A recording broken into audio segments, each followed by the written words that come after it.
In some of my recent episodes, I've ridden and reviewed some of these smaller capacity motorcycles. Now, a guy like myself, after 35 years of riding motorcycles, we tend to overlook those small bikes. Reason maybe is that we have a stereotype that they're small, they're bland, they're boring, they're underpowered. However, having tested some of them, I can assure you they are fantastic. They're versatile, they are light, they're nimble, they're a budget bike, cost effective, cheap to maintain, cheap to run on fuel, but they're also really exciting. They hone your skills. They're not just for ladies and beginners. Yes, they're fantastic for them, but they also benefit from all the technology from the bigger bikes being passed down to them. And also they're just fantastic to run and ride. You change your riding style, you hone your skills again, not point and squirt, scaring yourself with a big capacity. You carry a lot of corner speed. Now, looking at this bike behind me here, the RC390 by KTM, a stunning little motorcycle, a mini super sport bike. Just on pure looks, it like emulates that KTM MotoGP project where you currently have Jack Miller and Brad Binder racing, doing really well. That blue and orange, it looks like that Red Bull motive. Fantastic looking bike.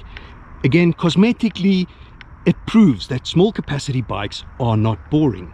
And this bike is light, nimble, it revs freely, it's fantastic. You even get tech like quick shifters, full color TFT.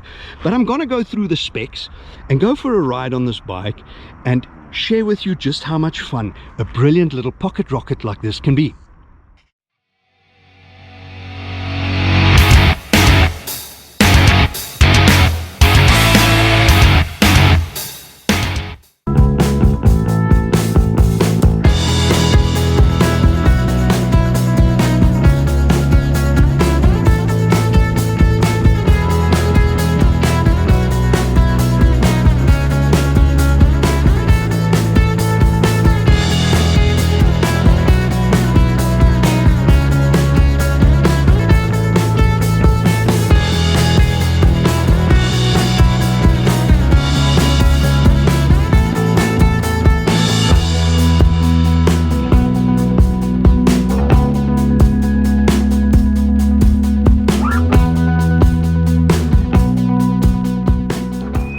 Now here in front of me is the 2023 KTM RC 390. Category this bike goes into is the super sport model, mini super sport if you want to call it.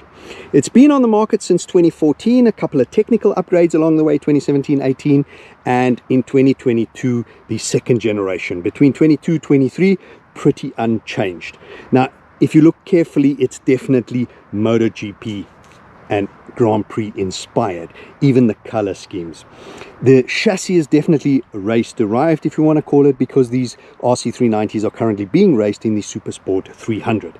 And another thing, the benefit of these tiny little small bore bikes, if you want to call it, super sport bikes also, as well as the adventure bikes, the electronics are being passed down. Previously unseen on the small bikes are now finding their way from the bigger bikes, and in this one particular from the super sport category and class is finding its way to these tiny bikes. You have, for example, ABS, you have traction control, but more about that now in the specs. So here you have the second generation RC390, and some of the biggest changes would be that it was focused on weight saving, this particular model, and also aerodynamics. Now, going through some of the biggest changes, the aerodynamics have obviously been changed due to the higher speed. This motor has more power, more torque, and you can see the one-piece fairing in front. Still a slim little bike. The aerodynamics is better for greater speed. It's also optimized for wind and weather protection for you as the rider. Now also for heat management, and how they do that is with an inner and an outer body panel, and they deflect the heat away from the engine but away from you as the rider as well. If you go down here and you look at the rear bodywork for the tail section, as you can see, definitely race inspired, very minimalistic, reduced, and gives it that aggressive stance. Now another thing, this bike has a really narrow waist over here. Narrow waist is great because if you have shorter legs, it's easier to get to the ground, gives you more space to move around, and it gives you a great contact patch here to clamp and hold the bike with your thighs. When it comes to weight saving, as I mentioned earlier, that chassis alone, the chassis frame, they managed to save 1.5 kilos versus the predecessor pre-2022 model. The wheels, the new cast wheels, they managed to save a total of 3.4 kilos as an example, and that's unsprung weight. That really helps you change direction and tip a bike into a bend. The new brakes saved another 960 grams, so nearly a kilogram. If you have a look at the bike as well, another thing, if you look carefully, that exhaust, it disappears in that black. It's small, it's tiny, definitely also Grand Prix inspired. It looks stunning, and I like the way they did these rear pegs, foot pegs, hangers and exhaust in black, so you don't really see it. It disappears with this bike. You just see this trellis frame in orange, chrome moly, powder coated, and it all round finished fantastically. Now these clip-on handlebars, as you can see over here, they're not too sharply down, they're quite horizontal. They also have a 10mm adjustment in height. I have it in the up position right now, and you can see the handlebars versus the seat, they're quite high. Fantastic for commuting every day. Now if you want to take it to the track, you drop it a little bit down, you get into the more crouched position, in a racy position. Fantastic as well. Last thing I want to mention, the seat. When you first feel it, you think, oh wow, Alcantara, but it's sort of a rubbery, a very grippy and hard wearing seat. All round, everything's been thought of. But let's jump right in and have a look at the specs, starting off with this motor. This little unit is a 4-stroke single cylinder double overhead cam, 4 valves per cylinder, 373cc liquid cooled wet sump, and it is a Euro 5. Now the maximum power output of this motor is 43 horsepower, which equates to about 32 kilowatt at 9,500 RPM. Torque is 37 Newton meter. I think red line on this bike, rev limit is about 10,000 RPM. It all goes through a mechanically operated anti-hopping clutch, 6-speed gearbox with an option of quick shifter up and down, and final drive being chain. Looking at the suspension again, the KTM WP, the Apex upside down forks, 43 mils, travel being 120 mil up front. Rear you have the dual swing arm with a monoshock, WP Apex again, monoshock, travel 150 mil. So 120 travel, 150 mil travel. When it comes to the brakes, you can see single disc up front, single disc at the back. The front one is a fairly large one at 320 millimeters, 4-piston radial fixed calipers, not a Brembo, but the Brembo sister company.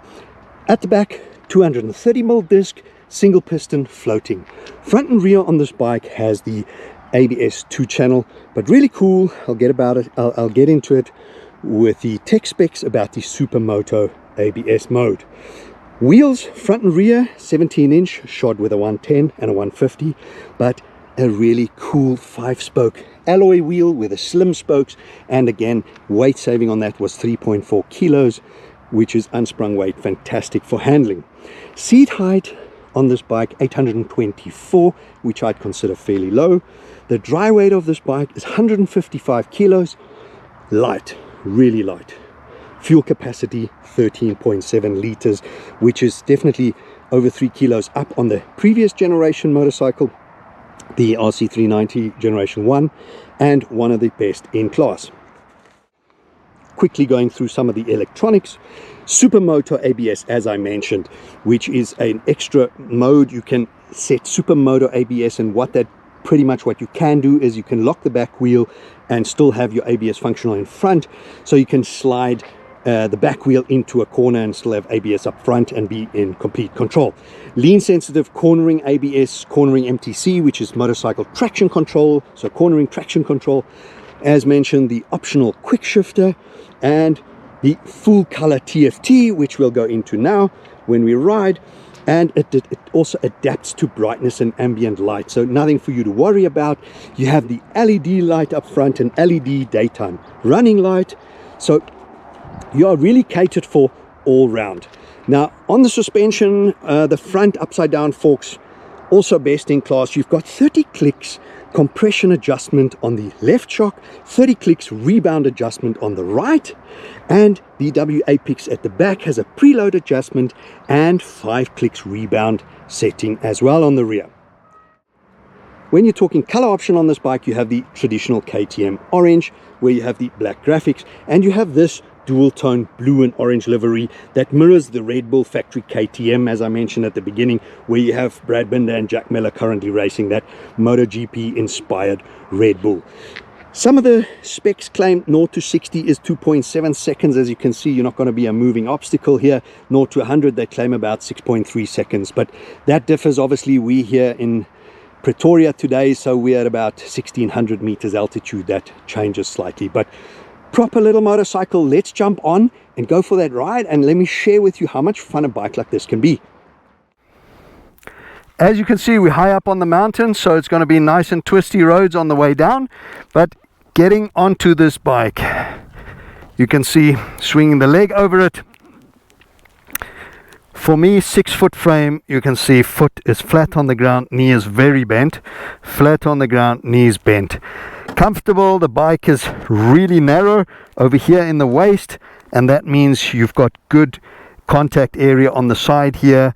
You fit in nice and tight. If you look at where the fairing is, good wind protection. The cockpit, when you switch the ignition on, full color TFT, stunning. If you know KTM's, quite familiar, easy to read, everything is there. The switch gear, really big switches, the indicators, the menu set forward and back, simple, easy to operate, very familiar KTM. As you can hear, it definitely does sound like a small capacity bike. Not too bad a sound, however I would open that a little bit more, but let's go for it.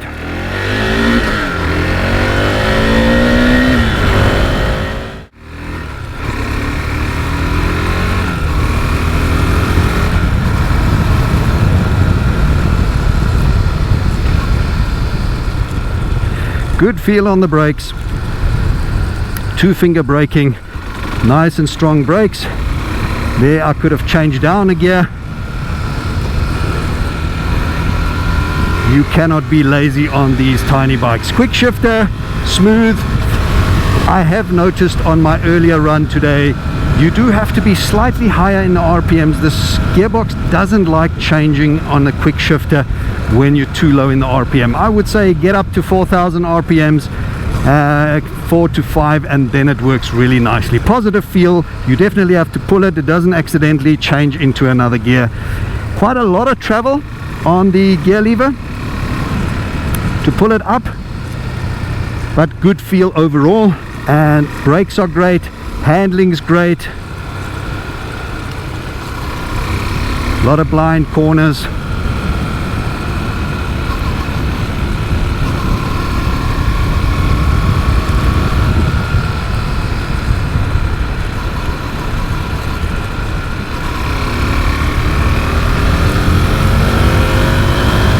As the revs build, you can see that linear power. I think from 6 it really starts pulling harder. The seating position, as I mentioned, it is a grippy seat. You don't slide forward and back. Even if you grab a handful of front anchors and you're on a downhill, I'm not sliding forward in the seat. Good feel, one of the better feels of any of the bikes I've been on recently. The cushioning of the seat, great as well. The super sport seating position is quite aggressive, not bad at all. The foot pegs are under my bum. If I move my toes onto them, it's quite sporty, track focused. However, if I hook my heels on them, it's not as wild, but comfortable overall. Definitely for the track would drop the handlebars a little bit, but for the road, as you can see, this is a really steep incline and this bike is pulling out wonderfully. I'm entering the highway and I'm already over highway speeds on the on-ramp on this really steep climb. Well over the speed limit and still climbing, and we're still on the uphill. So power is there. It is a fantastic runner and revy little motor. You can feel in the vibration it is a single. Definitely you can feel it's a single. It has a definite vibration that the parallel twin would not have, but fantastic. Seating position, as you can see, minimal lean forward on my upper body. So after a long ride, yeah, I would feel a little bit in the lower back, but nothing in the forearms or wrists. The bike extremely light and nimble. Change of direction, you think about it and it already happens. Running a little bit on the highway here, the wind protection is quite good. If you hear my voice, it is not too noisy. It's not quiet like behind an adventure bike screen, but if I were to move my bum back, tuck in a little bit, definitely quieter. But in this upright position, not bad at all. No heat to speak of that's coming onto my legs, so that heat deflection from the rider 100%. Clean, clinical. The TFT is big enough, it's not too far down. What you want to read, whether it's the gear up on top right hand corner, your speed, yeah, the RPMs flashing at the moment is a little bit irritating, but not a problem. Here you have it on the road mode, and you have all your smaller info on the right, which as a novice you should not look at while riding, maybe at the stop street or the traffic light. If I roll on top gear, 6th gear, there's still accelerating. I rolled on from about 112, 113. As you can see, 130 already, and it's just going. Power is great on this bike.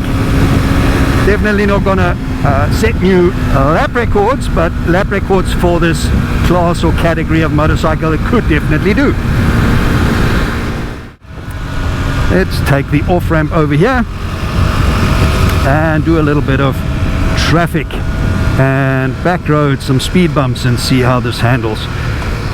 You're not going to be an obstacle in traffic in any way. It has plenty grunt to run away from anything motorcar related at the traffic light. But how do we do in the back roads here and in traffic, and maybe some lane splitting? Overall, when it comes to looks of this bike, I'm a big fan of this bike. It looks racy, it looks good, it's lean at the back, very aggressive style. The color scheme looks very MotoGP, like Brad Binder look-alike. It's great. So all round, for a novice, beginner, or a lady getting into motorcycling that doesn't want to be intimidated by something too powerful, this is a brilliant option. For myself as well, you gotta work this thing. You cannot be lazy. You have to go through the gearbox, up and down. Don't think you can just grab 4th gear or 3rd gear when you mid-bend on a tight bend. You need to go down to the gearbox. It's not like the bigger capacity bikes where you have big torque curves, 80 to 100 Newton meters. You've only got, I think it was 37 Newton meters. So very important gearbox, and that's important for a beginner to understand how to ride a bike and be in the right gear all the time. And that's why it's great. Top right hand corner, gear indicator. You always know where you are at and hone your skills. Now, brakes, as I mentioned before, fantastic. I would say for this little category, pretty much the best I've tested. Good stopping power in the front. The bike is very nimble. If I just lift my bum off the seat, it rides these bumps quite nicely. These trenches across where they put the cables and filled, I would say this bike is not too track focused in suspension setup. It is firm, but not too firm in any way that it would be uncomfortable or annoying over a long run. Overall, the acceleration is great for this tiny little thing. You do understand once you ride a little bit, you have to rev it, and the quick shifter works nicely. The levers, like I mentioned, great feel. Clutch is light. You can do 2-finger. So for slower maneuvering, if you want to use the clutch lever, great in lower gears, lower RPMs, good. Higher RPMs, the quick shifter is sweet and a nice option. We do like the creature comforts as we get used to them. I was never a big fan of quick shifters, but as you start riding quick shifters, you learn to appreciate and enjoy it properly. And the front brake lever got fantastic bite to it. Predictive, it's not snatchy and does not catch you unaware. Balance on the bike is brilliant as well. I hardly ever put my feet down. You can see the stopping power is, for this class of bike, way better than what we had in our day. Whether you use clutch or quick shifter, the quick shifter has quite a bit of resistance, and you have to pull that gear lever up quite high, otherwise you would grab a bit of a false neutral. So that is something to get used to. Other than that, this bike rides itself, and these things are so light on fuel nowadays that for commuting it becomes a super practical option. None of the traffic lights working again.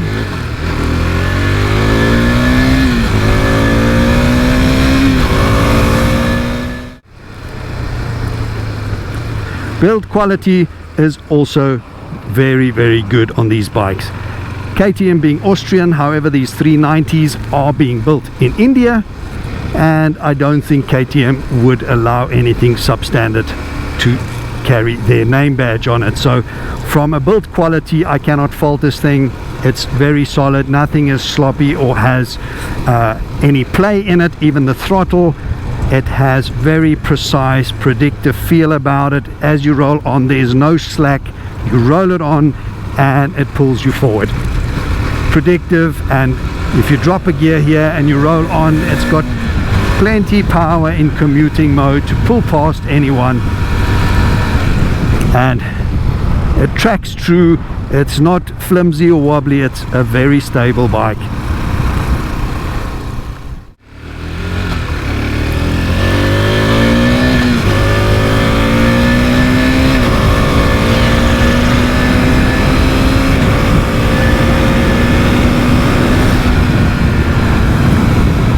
A runner that'll get you plenty tickets. You get drawn in and it's heaps of fun for commuting. It is effortless, it's light, it's nimble, it's not going to fatigue you, not going to drain you. Everything works effortlessly, simple, and you've got plenty concentration left for the traffic and the road around you and everything that's happening. Enough tech to save novices. Have a look at this. Putting a bit of power on, quick shifter, some bends. Superb little handler. All round a brilliant pocket rocket mini super sport racer. I must say, fantastic, looks good, goes well, all round, everything, thumbs up. When it comes to the brakes, best I've tested for this class and category of motorcycle. The motor is sweet, the clutch activity is brilliant, the looks, cosmetic, colors, everything I love about this bike. If there was one gripe I have on a bike like this, the RC 390, this revvy, free revving little motor should have a sweeter gearbox. The quick shifter is a little bit on the notchy side. You have to pull very aggressively on it, and the travel of the gear lever is quite high. So if you not shifting precisely enough or paying attention, you could hit a false neutral. So that is one thing, maybe a sweeter little quick shifter or gearbox to blend with a stunning motor. Other than that, all round a fantastic motorcycle. I've enjoyed it. Fantastic commuter, but I think what I need to do is try out the sibling, the adventure of this 390. All round, heaps of fun, this motorcycle. As you can see, you just want to race. You just want to catch the guy in front and keep going.